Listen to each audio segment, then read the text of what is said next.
And look where I came from. I ain't never had no daddy. And I ain't If never I had no don't do mama. what And my Kentrell mama say, living. he won't do it. You know, he ain't gonna do for you. And I ain't finna be roboted. I'm a grown woman. I didn't have you. You didn't make me.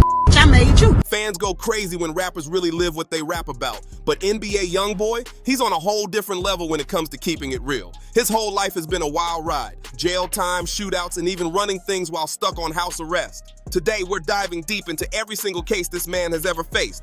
YoungBoy's legal roller coaster started early, just 15 years old. His dad had already been hit with a massive 55-year sentence when YoungBoy was just a kid. Nobody really knows all the details, but the Fader reported it came from a robbery that went completely sideways. After that, his mom packed up and left their old neighborhood, and YoungBoy went to live with his grandma. That's where he got pulled into the streets, following in the same footsteps as his pops. When tragedy struck and his grandma passed away, YoungBoy didn't have much choice but to move in with his close friend Three. Three's mom, Monique, took him in like family. But even under her roof, the two boys were getting into all kinds of trouble because they were laser focused on one dream, making it big in rap. YoungBoy's mom had once tried to chase that same dream herself, so music was already in his blood. He even started writing songs at just 7 years old, but dreams cost money and they didn't have any. So YoungBoy and Three started hustling however they could. They even stole car batteries from 18-wheelers just to sell them and scrape together enough to pay for studio time. That grind led him down a risky path, and by the time he hit 15, YoungBoy caught his first robbery charge and got locked up in juvie for 6 long months. There were actually a lot of people who tried to steer YoungBoy away from the streets, but the pull was just too strong. Back in 6th grade, he got placed in a program for kids at risk of dropping out, and that's where he met a counselor named Kyrie Garcia. She really believed in him. Kyrie tried everything to help him change his path, and after the program ended, she even became his godmother. But even with her support, YoungBoy couldn't stay focused on school. He dropped out in 9th grade and never went back.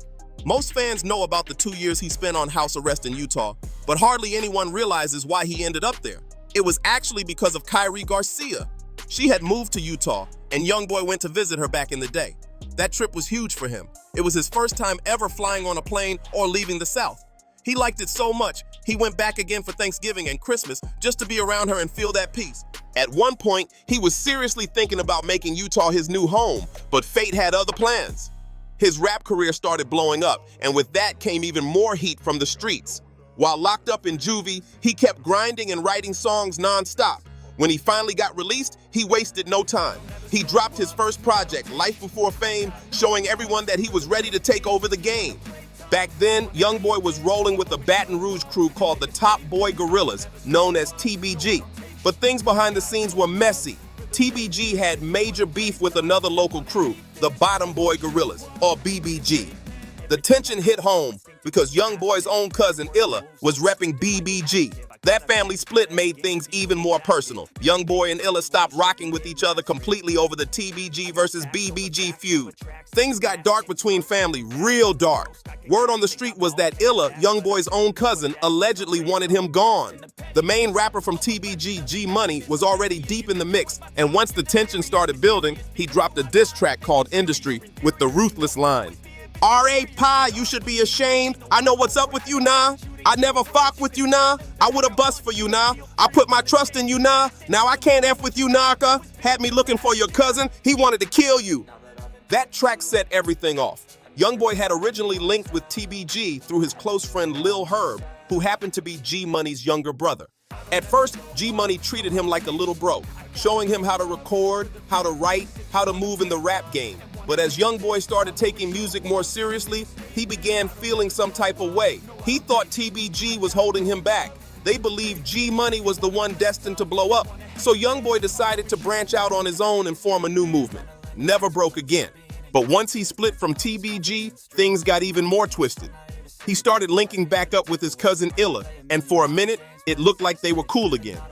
Then out of nowhere, on November 2nd, 2016, tragedy struck. Illa was shot and killed. The streets went wild with rumors. A lot of people thought TBG had something to do with it, but word later spread that the shooters were actually from a different crew called Forever Loyalty. Not long after Illa's death, YoungBoy and one of his homies slid out for revenge. Just a couple hours after the news broke, they were out hunting the ops in their whip, ready for anything. When they finally spotted the targets, shots started flying from both sides. Bullets were flying everywhere, and during the chaos, YoungBoy's homie NBA Joe caught one in the neck. It was pure madness in the streets that night. A couple weeks later, the cops finally caught up with YoungBoy, and it wasn't looking good at all. They hit him with 2 attempted murder charges, and for a second, it seemed like his whole career was about to crash before it even took off. The streets thought he was finished, but luck was on his side. He managed to cut a deal and pled guilty to aggravated assault with a firearm, which brought the charges way down. Instead of years behind bars, he only had to serve a few months in prison before touching back down. When YoungBoy got out, he came back swinging. He dropped the powerful track Untouchable, rapping, "Gotta maintain, stay on my grind. No, I can't be no fool. Nah, I can't slip, nor can I fumble. Gotta stick and move, get out the V and move to LA, Brian. Gotta keep a tool, surprise. But I knew my dreams coming true." And that song made it sound like he was ready to switch things up, stay focused, stay out of trouble, and keep chasing the bag. But even though the lyrics sounded like a clean start, the streets weren't done with him yet. By 2018, things went downhill again. YoungBoy got hit with a new wave of serious charges: assault, weapons violations, and even kidnapping. He was supposed to be performing at the Moon nightclub in Florida during his tour when cops suddenly stopped his bus. Turns out, he had an active warrant out of Georgia. The story got messier when police found out he'd been staying at a hotel with his girlfriend, Jania. Some guests in the building called the cops after hearing shouting from their room. By the time officers arrived, YoungBoy and Jania had already dipped, but things looked bad. The cops discovered blood in the room. To make matters worse, the hotel surveillance footage leaked, showing what looked like YoungBoy getting physical with Jania. Jania later went live and said it wasn't what it looked like. She told everyone that she and YoungBoy were just playing around. But the damage was already done. The footage spread everywhere, and people couldn't stop talking about it. But the cops definitely didn't buy the story. They were convinced YoungBoy had crossed the line, and he was staring down some serious time for those assault and kidnapping charges. It looked bad, but somehow he slid right past the worst of it. Instead of major felonies, he ended up pleading guilty to a misdemeanor charge and practically walked away. A big reason he beat the case? Jania. She could have completely buried him, but she didn't. When the cops tried to press her for details about what really happened that night, she kept it solid. She told them she wasn't pressing charges and refused to testify if the case went to trial. Without her testimony, prosecutors didn't have much to stand on, so the whole thing fell apart. In the end, YoungBoy got off with just 12 months of probation and some anger management classes. What made it even wilder was the timing. Just a few days before that new sentence dropped, a Baton Rouge judge had already ended YoungBoy's probation for the aggravated assault with a firearm case from his early days in the streets. He was supposed to be celebrating his freedom, but instead, he was back in headlines for all the wrong reasons.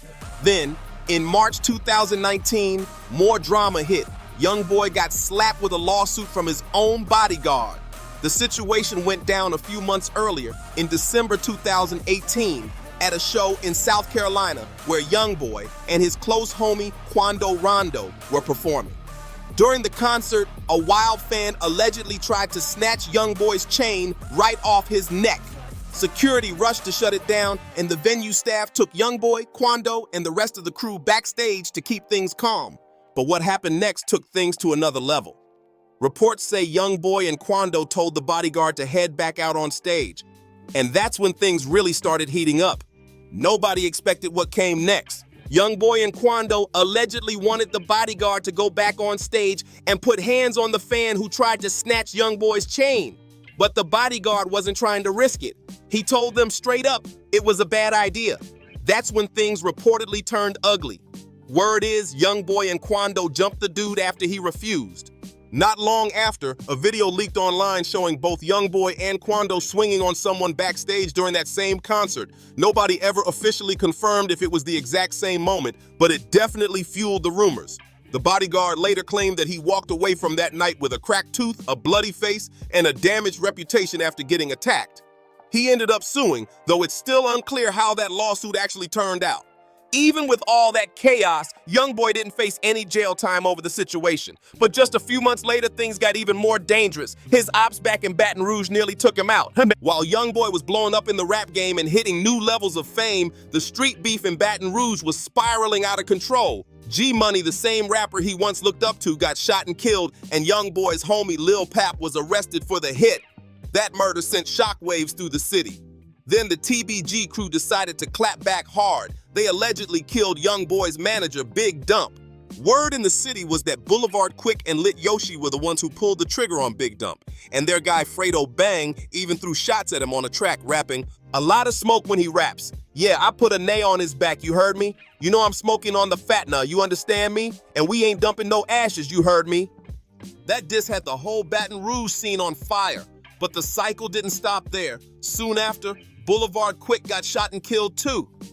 YoungBoy wasted no time firing back musically, dropping the song Uncharted Love, where he took aim at his rivals and spit, "Raps do the dirty work in fucking Timbs." Every track felt like a warning shot. YoungBoy wasn't backing down for nobody. YoungBoy poured all that pain and betrayal into his music, firing off lines like, "We leave the mark above the rim. He was like my brother. Why he crossed that line? Blew that fat dude's mind before he tried. Now the army bigger, they won't slay me, yo. I got guns, see your head. We let that smoke flow to the sky." Those bars hit hard and everyone knew exactly who he was talking about. Boulevard Quick's death was a major loss for TBG, and his right-hand man, Lit Yoshi, wasn't letting it slide. Yoshi was out for revenge and ready to strike back at NBA YoungBoy by any means necessary. The heat reached a boiling point during Rolling Loud in Miami, where YoungBoy was performing. Instead of laying low, he doubled down and taunted his ops, letting them know exactly where he was. He even said, "You can be anything. We gonna put that iron on you." That was basically an open invite for smoke. Not long after, Lit Yoshi and a crew of shooters pulled up to YoungBoy's hotel and opened fire when they spotted him outside. But YoungBoy's team wasn't caught slipping. They busted back immediately and chaos broke out right in front of the hotel. Tragically, an innocent man who had nothing to do with the beef got hit and lost his life in the crossfire. That moment shook YoungBoy to his core.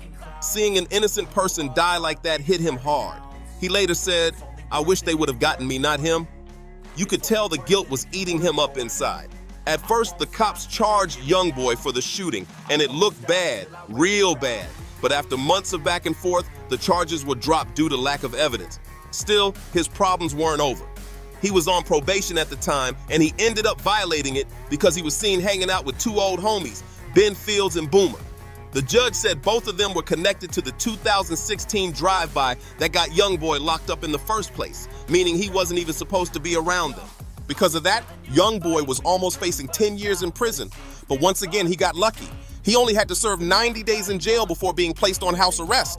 Fans were praying this would finally be the moment he turned things around, that maybe he'd stay out of trouble and focus on the music. But if there's one thing about YoungBoy's story, it's that the chaos never really stops. Just a few months after his last run-in with the law, YoungBoy found himself caught up in the most serious case of his entire life. In September 2020, he was out shooting a music video when someone called the cops claiming that YoungBoy and his crew were flashing guns during the shoot. Moments later, the police raided the entire set, and what they found changed everything. When the cops hit the scene, chaos broke out instantly. People were running in every direction, ducking behind cars and trying to hide. Once the officers started searching, they uncovered bags of weed, Xanax pills, digital scales, and a whole collection of guns, including handguns, rifles, and even an AK-47. On top of that, some of the guys had stacks of cash on them. When they got to YoungBoy, he was reportedly carrying $47,000 in cash himself when they cuffed him. In total, YoungBoy and 15 others were arrested that day. But as always, he didn't stay locked up for long. He bonded out quick, ready to fight the charges. But instead of laying low in Louisiana like the court ordered, YoungBoy decided to do the race. He took off to Los Angeles, breaking his bail terms completely.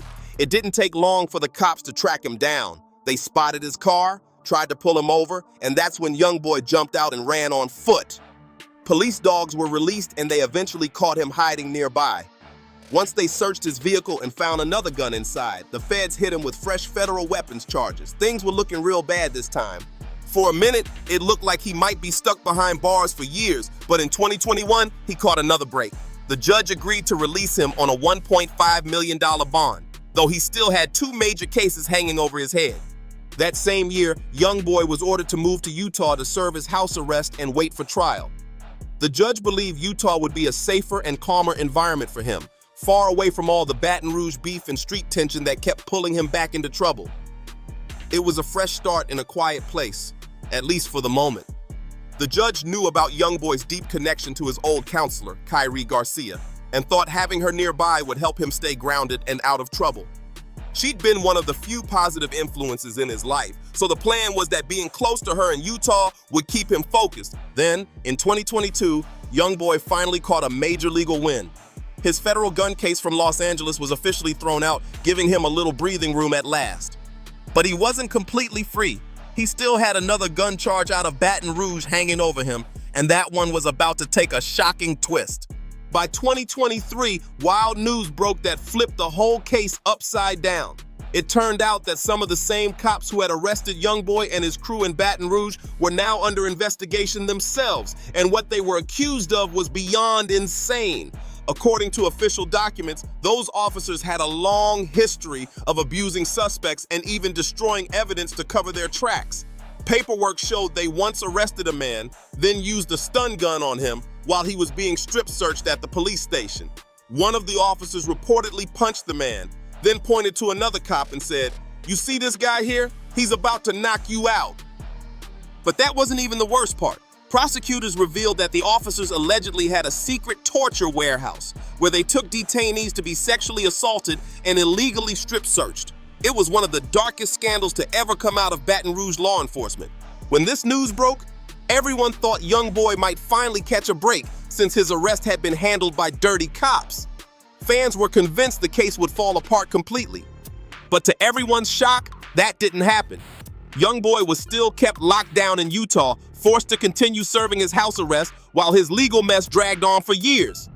Even while stuck inside, YoungBoy didn't stop working. He kept dropping new music, pouring his emotions into every track. But according to his lawyer, the long isolation started to take a heavy toll on his mental and physical health. The fame, the pressure, the confinement, it was all catching up to him fast. In 2024, things took another dark turn for YoungBoy. Bootleg Kev flew out to Utah to sit down with him for an interview, hoping to get a rare, honest look at where his head was at. During the talk, YoungBoy said something that left everyone speechless. He told Kev straight up, "I'm kind of set on going to jail right now, so I don't even think about too much." Hearing that, you could feel the pain in his voice. He sounded completely defeated. It was clear he wasn't in a good place mentally, and sadly, his fans had no clue that things were about to spiral even worse. Just a few months later, in April 2024, Utah police raided YoungBoy's home and dropped a bombshell. He was hit with over 60 charges tied to drugs, guns, and a whole lot more. According to investigators, YoungBoy and members of his team were allegedly running a large-scale prescription fraud operation, calling in fake prescriptions to score drugs. The case was wild. The whole thing reportedly started when a local pharmacy tipped off police about suspicious calls. From there, investigators launched a full-blown probe into YoungBoy's circle. They even caught one of his own family members trying to pick up one of the fake prescriptions. Police claimed the crew had been calling pharmacies across the state, pretending to be doctors, and trying to order prescription meds for fake patients, mostly to get their hands on promethazine mixed with codeine, the main ingredient in the drink everyone in the rap scene calls lean. But it didn't take long for one sharp-eyed pharmacist to realize something wasn't adding up. The tip-off came when someone called pretending to be a doctor and asked to fill a prescription for a supposed patient named Gwendolyn Cox. What raised eyebrows was how the caller talked. They said ax instead of ask, which stood out immediately in Utah. The pharmacist hung up right away and called the real doctor's office to double-check. That doctor confirmed he had no patient named Gwendolyn Cox and never ordered any prescription like that. That single phone call was all it took to blow the whole operation wide open. From that moment, investigators zeroed in on YoungBoy's crew, and what they found would change everything yet again. Not long after that fake prescription tip-off, things got even messier. Two women pulled up to a pharmacy in a white Chevy Tahoe trying to pick up a prescription for a friend.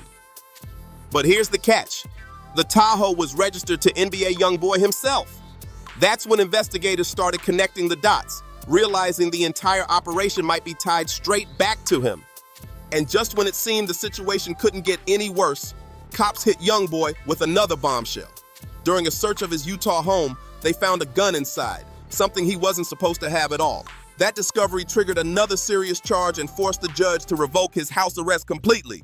Within days, officers came and took him back to Baton Rouge, where his original gun case was still hanging over his head. Now, YoungBoy found himself fighting two major legal battles at once, one in Baton Rouge and another linked to the Utah investigation. His legal team immediately started digging for loopholes, trying to find any way possible to keep him from getting slammed with more prison time. The problem was, YoungBoy was already a convicted felon, ever since he pled guilty to his role in that 2016 drive-by case. That prior conviction made it illegal for him to own or even be around a firearm, which is exactly why this new charge was so serious. But his lawyers came up with an unexpected angle. They argued that banning YoungBoy from having a gun violated his Second Amendment rights. It was a bold move, and surprisingly, the judge didn't dismiss it right away. Instead, they decided to pause the case and wait on a few big Supreme Court rulings that could potentially change the law. One of those high-profile Supreme Court cases involved a man named Zacky Rahimi, whose story was wild on its own. Rahimi wasn't supposed to have a gun because he had a restraining order from his ex-girlfriend, but his lawyers argued that taking away his gun rights was unconstitutional, a direct challenge to federal firearm laws. Back in 2019, Rahimi allegedly put hands on his ex in the middle of a parking lot. When a witness saw what happened and tried to step in, Rahimi pulled out a gun and started shooting. His case became a huge national debate about how far the Second Amendment should go, and it could end up deciding YoungBoy's fate too. A few months after his first arrest, Rahimi got into even deeper trouble. He was hit with another assault with a deadly weapon charge after allegedly threatening a woman with a gun. At that point, it was clear Rahimi had no business being anywhere near firearms. But nobody expected just how wild his story was about to get.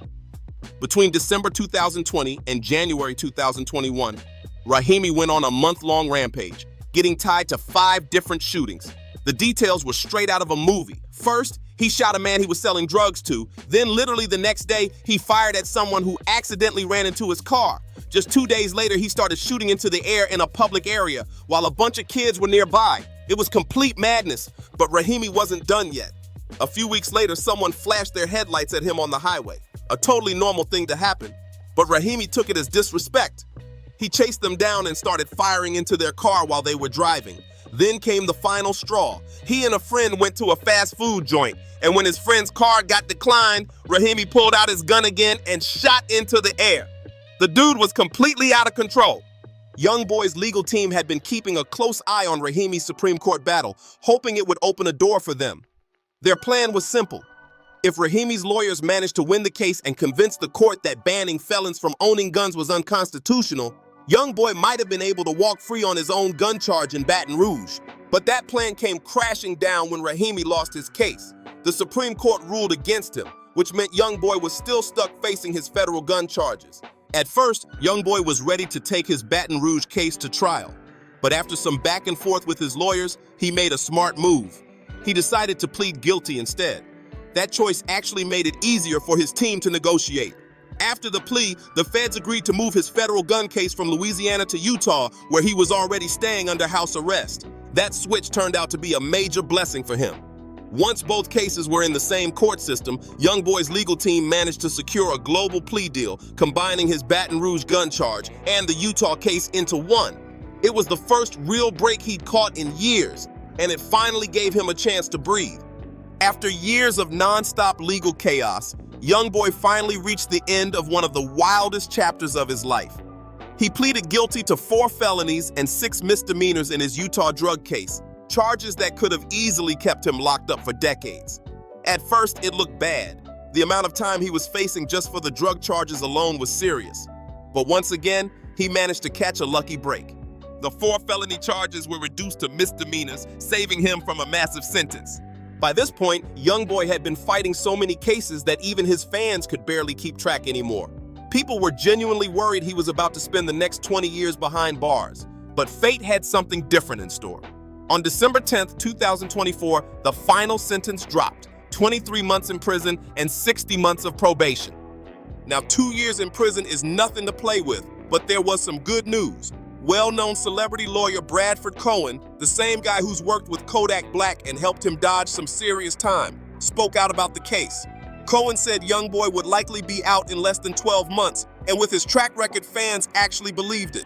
Sure enough, in January 2025, reports started coming out that YoungBoy was expected to come home by July 2025. He was transferred to Talladega FCI, a federal prison in Alabama, where he's now serving the rest of his sentence. Even though the original sentence was nearly 2 years, the judge gave him credit for time served up through May 2024, officially moving his release date to July 27, 2025. Still, there's a chance he won't walk straight out the gates back to his old life. Sources say he might spend some time in a halfway house first before being fully released on probation. Either way, the end of this long, wild legal ride is finally in sight. What happens next? Nobody really knows. Will YoungBoy finally keep his head down and focus on music? Or will the chaos follow him again? One thing's for sure, this might be his last real chance to stay free and rebuild his career. If you've been following this story from start to finish, drop your thoughts in the comments below. Do you think YoungBoy will stay out of trouble this time, or will he get caught up again? Don't forget to like, subscribe, share, and turn on notifications so you don't miss what happens next. Because with NBA YoungBoy, you already know it's never quiet for long.